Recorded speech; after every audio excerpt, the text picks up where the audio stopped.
Good morning students, welcome to English class. Today we are going to discuss about verb from class 8 from English grammar. So let's start with the topic.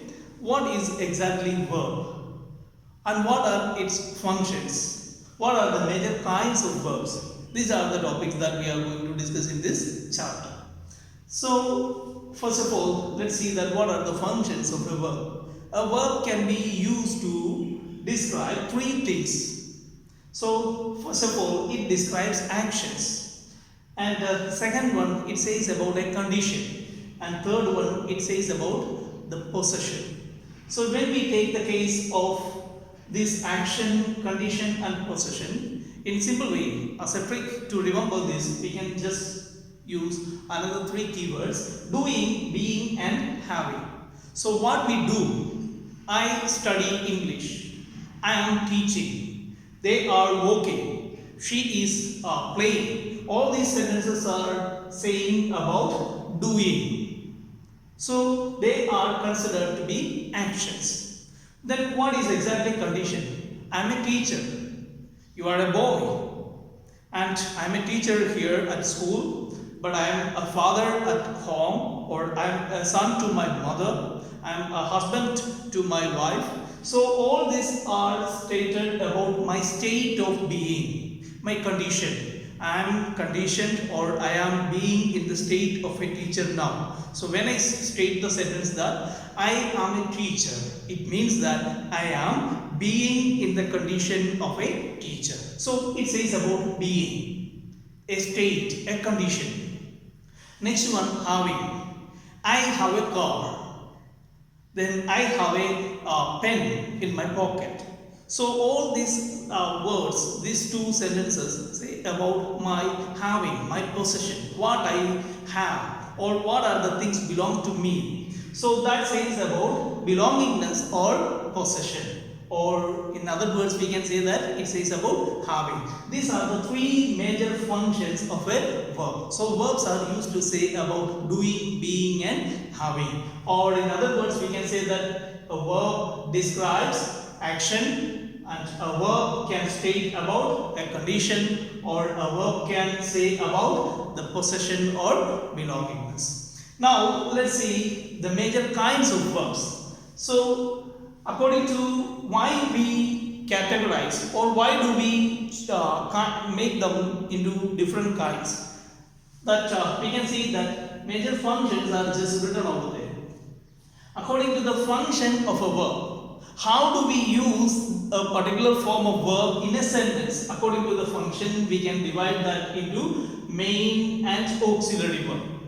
And auxiliary itself can be divided into two: primary auxiliaries and modal auxiliaries. Then the next one, according to the form, which form do we use in a particular sentence? According to the form of verb, it can be stated as regular verb or irregular verb, otherwise weak verb or strong verb. Next one, how a particular sentence or how a particular verb takes its object. So whether the verb takes an object or whether it is not taking an object. So if it is taking an object, it is said as transitive, and if it is not, it is called intransitive. The next one, according to the use of a particular verb. So what is the use of a particular verb in a sentence? So it can be divided into two: finite and non-finite. Non-finites are further divided into infinitive, gerund and participle. The last category that we can say as connective or copular or even linking verb. The verb which are used to connect or link, but actually it is not functioning as a verb. So the function is to connect something or to link something. They are called as copular or linking verbs. Otherwise, in other sense, we can say that the verbs of cognition or even describing our senses, they are called as stative verb. That's another category. So let's start with the first category, that is main verb or auxiliary verb. So when we, for example, if we would be taking a sentence: she studies English. First sentence. Second one, she is studying studying English.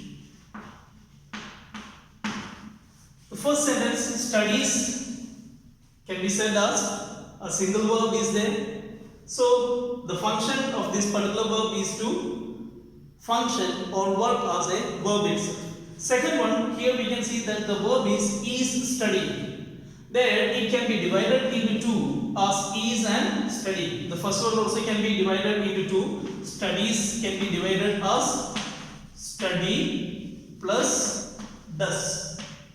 When does is added with the verb, it changes into IES. If it is with Y, it changes into IES. So study plus does changes into studies. So here also we can see that there are two verbs. One is study and another is does. So this particular part is as well as does. What is the function of this particular part?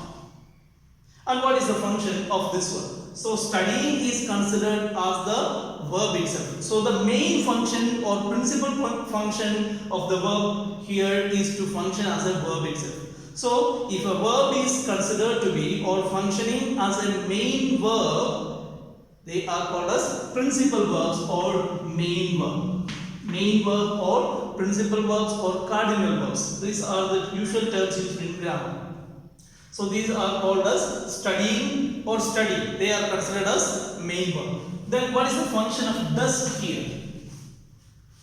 So another category is here auxiliary. What do you mean by the term auxiliary? Giving help, auxiliation, giving support. So this is the exact function here. So here the verb is incomplete without a particular auxiliary here. So the meaning of the verb is completed, or the tense of the verb is completed, or the time is mentioned.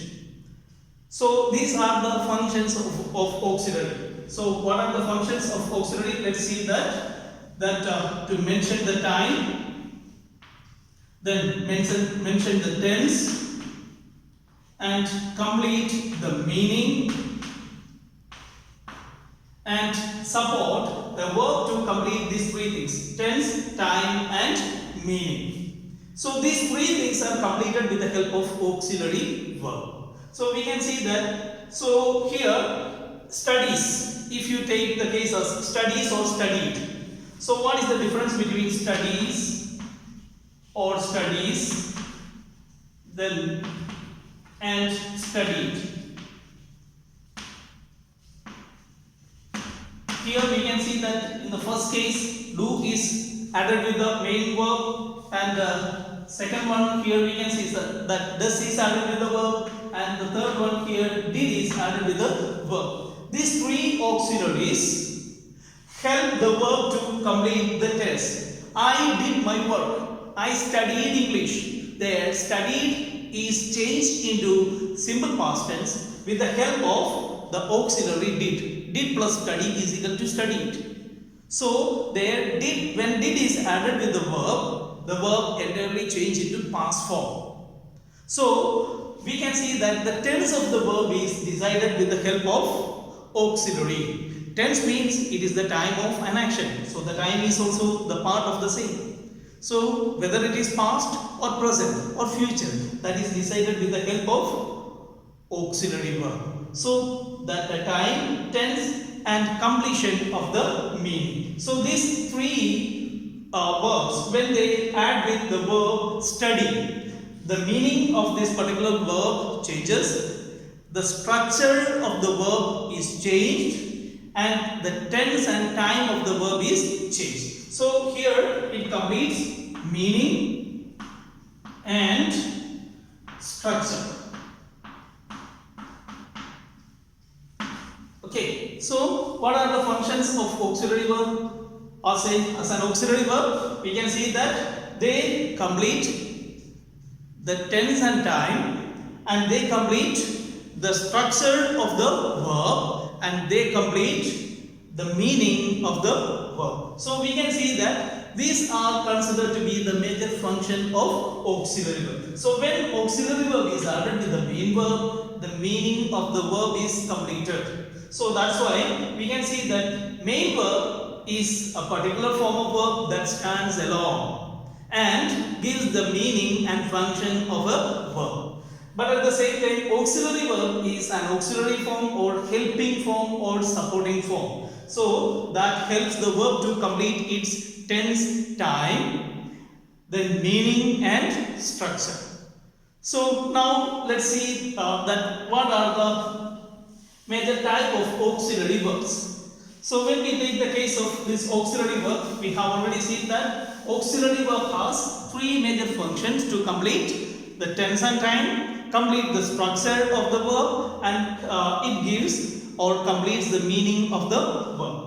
So when we take the case of auxiliary verbs, we can see that there are two categories, primary auxiliary and modal auxiliary. So what is exactly primary auxiliary?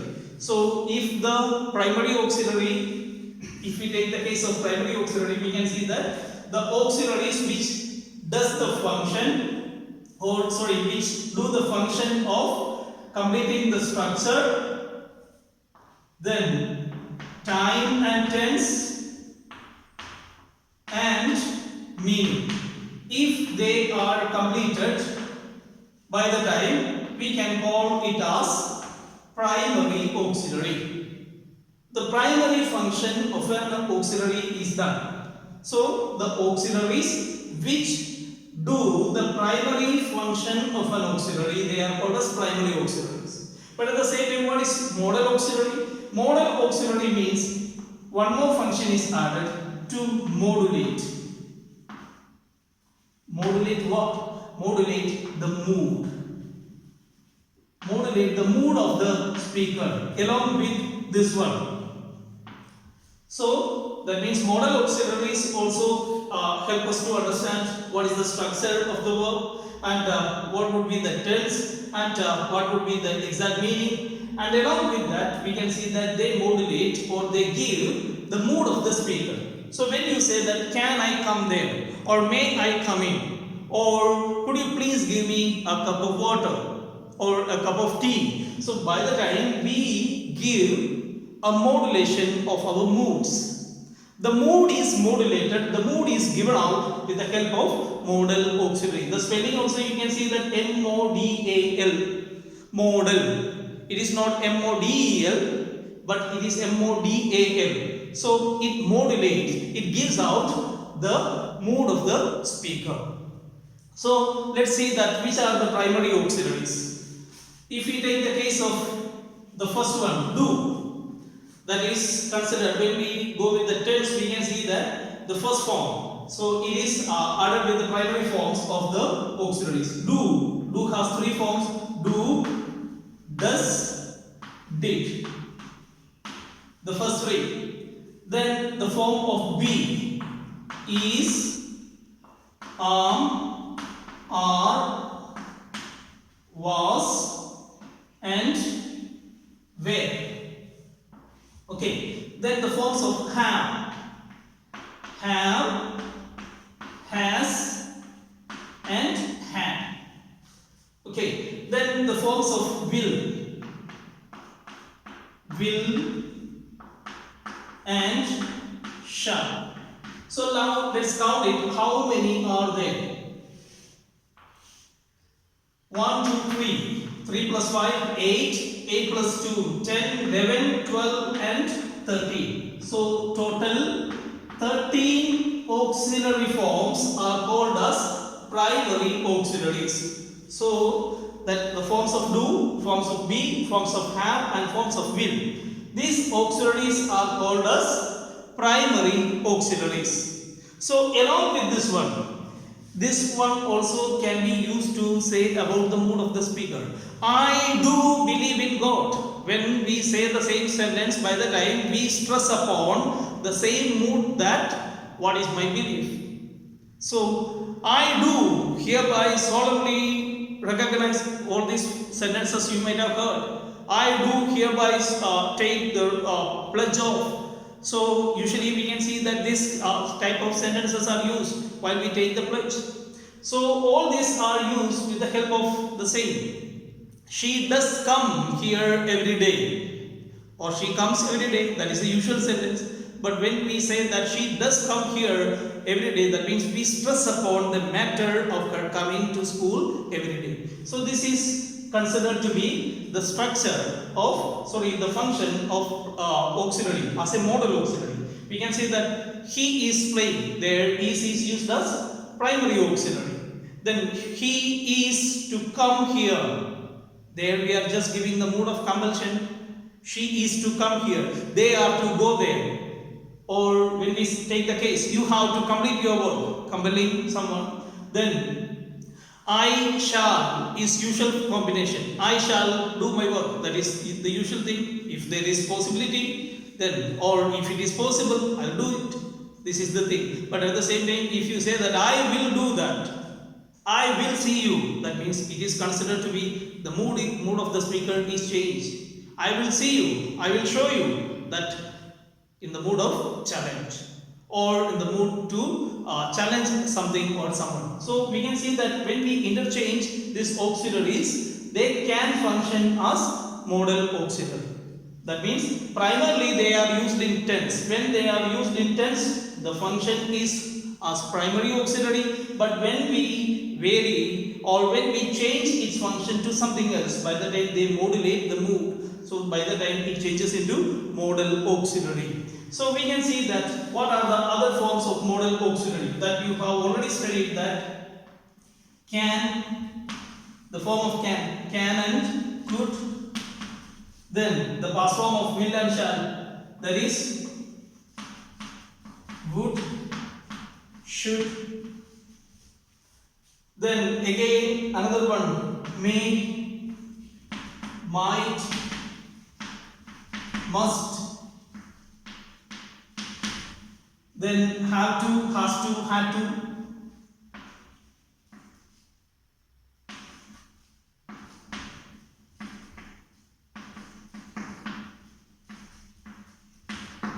Then used to, need to, and ought to, plus dare to. Now let's see what is the number. How many are there considered to be modal auxiliary? 1, 2, 3, 4, 5, 6, 7, 8, 9, 10, 11, 12, 13, 14. Out of this one, we can see that this particular part is already counted with the help of, with this primary auxiliary, and as the pure one, we can see that 1, 2, 3, 4, 5, 6, 7, 8, 9, and 10. So 1 is there too. It is used to challenge. That's why most of the grammarians do not consider it as a modal auxiliary, since it has only one function. One particular mood is communicated. The other auxiliaries are used for the various purposes, various moods are conveyed. But that's why we can say that 10 plus 1, so total 11 pure modal auxiliaries are there. Along with this one, if we take the total number, we can see that 13 plus 11, that is 24. So 24 auxiliaries are there in English. Out of this, 13 are considered pure primary auxiliaries.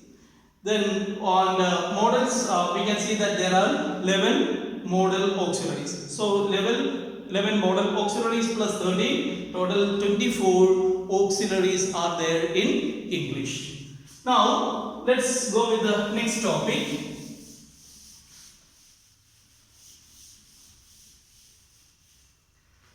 That is regular and irregular forms of verb. When we take the case of the form of the verb used in tense, in tenses we can see that there are two, regular as well as irregular form. If you take the verb like that, study, it's past. Actually, when we take the forms of verb, we can see that there are basically 5 forms, but usually in school level we study about the 3. So I'll just say that the basic forms first. That is considered to be infinitive form, infinitive, then or the base form, infinitive or base. Then second one is the present form, and third one is the past form, and the fourth one is past participle, and the fifth one is present participle. For example, if we take the case as to go or to study, this is the first part. Then as the present form, which is usually added with do or does. So it changes into go or goes. And the past form, it is that did is added here. Then the verb changes into went. Then past participle be is added with the same. So here we can see that gone, and present participle being is added with the verb. There we can see that verb is changing into going. These are the basic 5 forms of verb. But we need to study about these 3 categories, that is present, past and past participle. So let's go with the same. We can see that go or goes changed into went, and the third one is gone. And next one, study. We can see that studied and studied. Okay, so if a particular verb is formed in this form, that is the second, that is past, and the third one, that is past participle. If the past and past participle are formed in the same format, they are called as regular verbs. Okay, walk, walked, walked.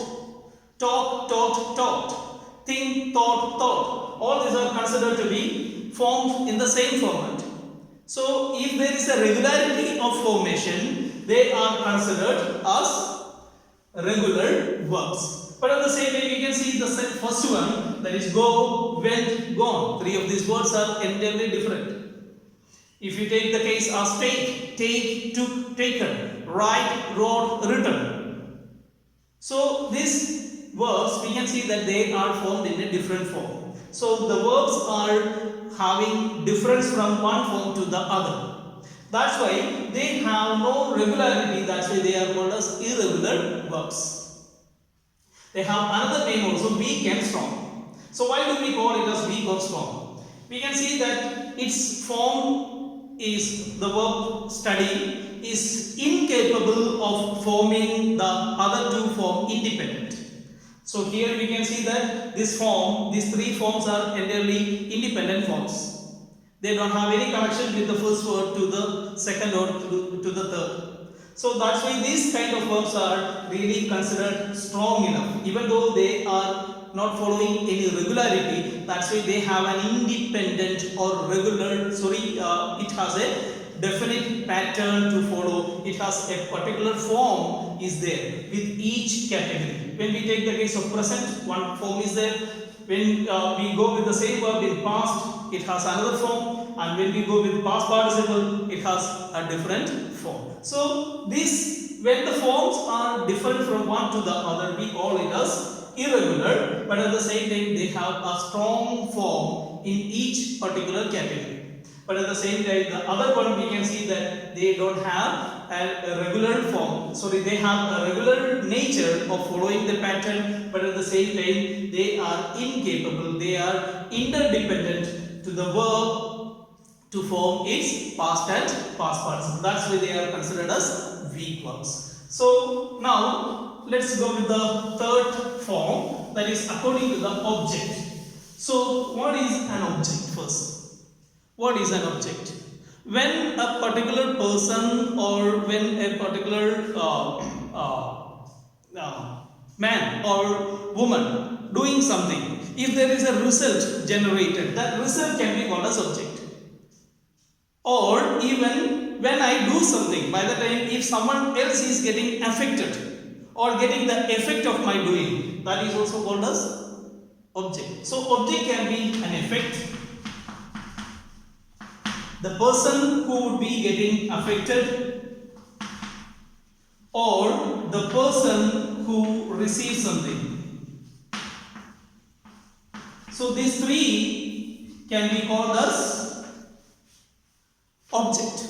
Suppose I gave you a pen. There you can see that I gave you a pen. You can see that there is a person to receive. Okay, that is called as object. Then again, what is received? The answer is clear, a pen. So that is also an object. So we can see that there are two types of objects are there, direct and indirect object. So if a person or a particular animal or something that is receiving from someone, we call it as indirect object. And what is received? What is received by, that is called as direct object. Okay, so if suppose you gave me a pen, me is considered to be indirect object. What is received? That is called as direct object. So there are two objects, direct and indirect object. The person who receives the action is called as indirect object, and what is received is called as direct object. So let's go with the formation of the verbs. When we take the case of this object, whether the verb would be creating an object or not. If the verb is not creating an object, it is called as intransitive. If the verb is taking or creating an object, it is called as transitive. For example, if we take the cases, then she studied English.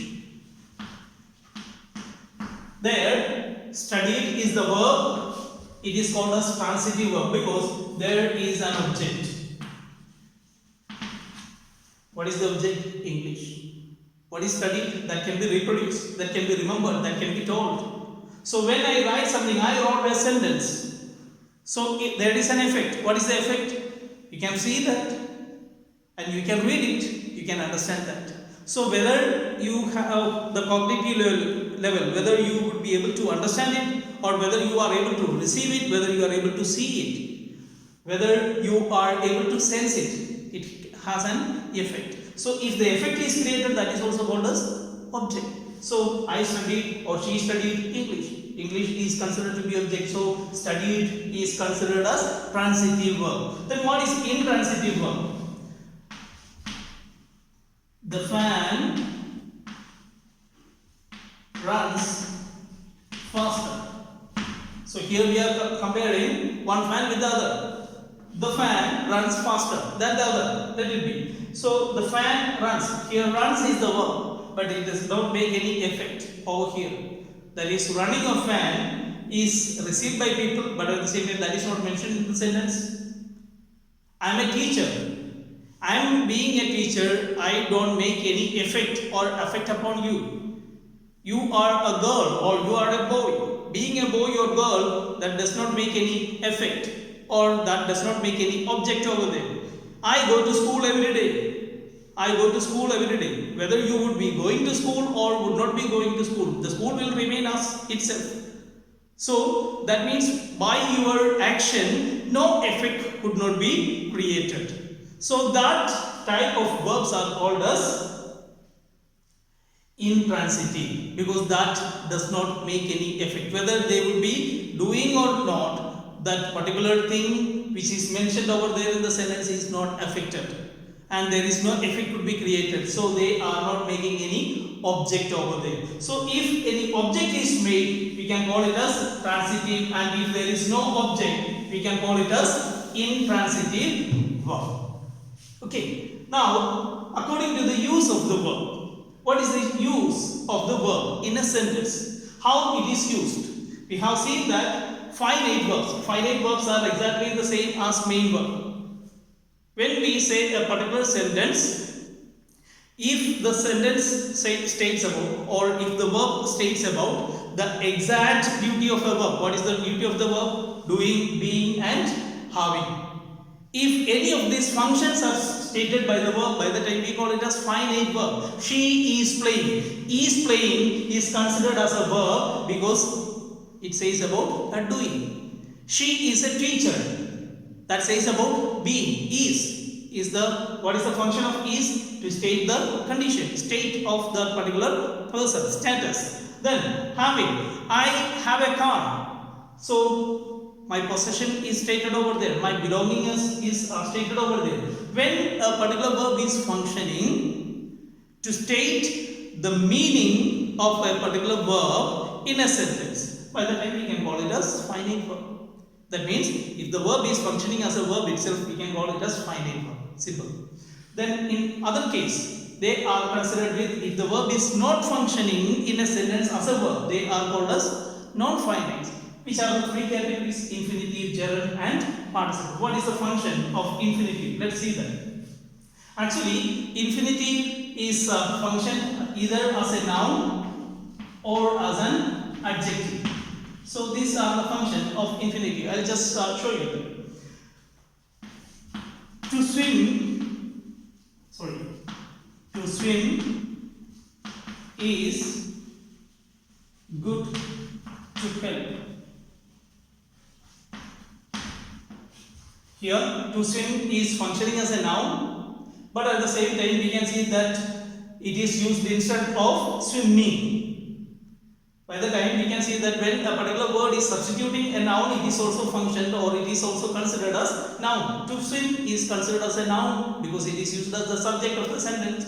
To swim is good to help.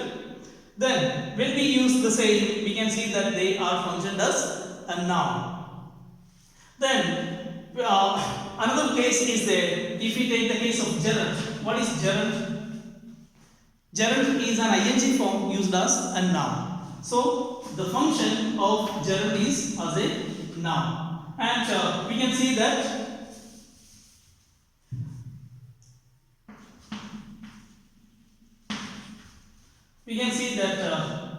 here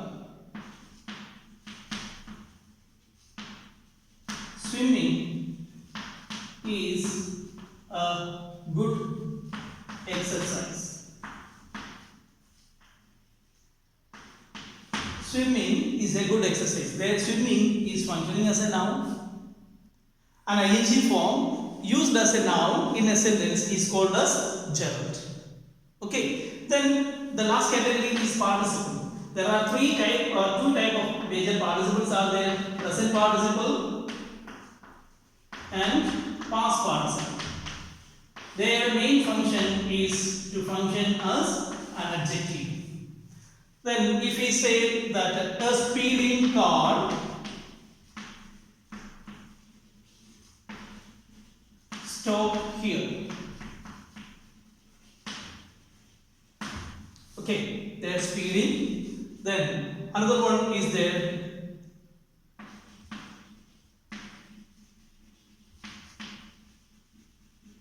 The completed word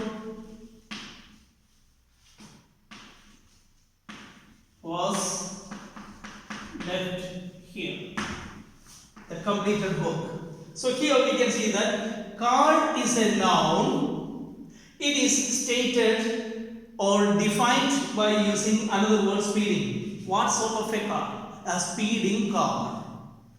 Okay, running vehicle, moving vehicle. So there we use moving or running as an adjective. Then next one, completed work. What sort of work? Completed work.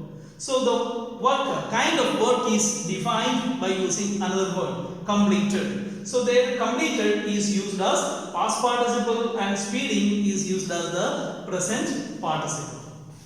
Now let's go with the last category, that is connective or linking verb. When we take the case of a sentence like that, she is my cousin, or she is my sister, something like that. She is my sister. Okay. Otherwise, this is a fan. Or if we say that the fan runs faster, their adverb is there. Then otherwise, if we say that this is a beautiful shop, their beautiful shop is there. So there is in both the sentences, is used in both the sentences are considered as connective verbs because they connect the subject with another noun or another form of noun or even with adjective. So if we just take the connection directly, it is connected with my, but my is connected with sister. So that's why even though we will be taking it together as a single word, my sister, then we can see that one noun or pronoun, that is subject, is connected with its another noun given over there. Then or even complement, they are called as complements. If they are not objects, we can call it as complement also. So objects are also a kind of complement. They are called as object complements. That we'll just refer in another video. So she, my sister, these two words are connected with the help of an auxiliary form or even verb. A verb form is the form of being is used here to connect these two words. Then a is for actually an article. At the same time, since it says the number, it can be considered as adjective also. A fan is another noun. This is connected with a fan with the help of is, a verb. So when one noun or pronoun is connected with other noun or pronoun or a complement, it is said as connective verbs or copular or linking verbs. So if we take the case of another category is also the stative verbs. I feel sad. I feel happy.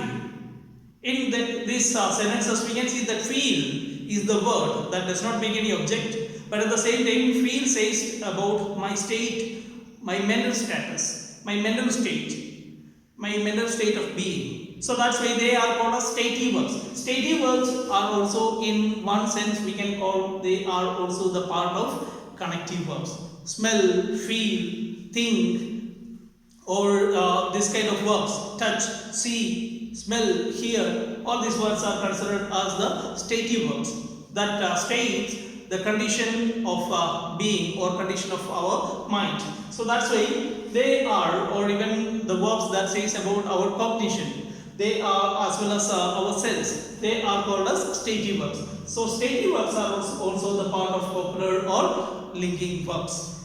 This is the end of the video. Today we are winding up.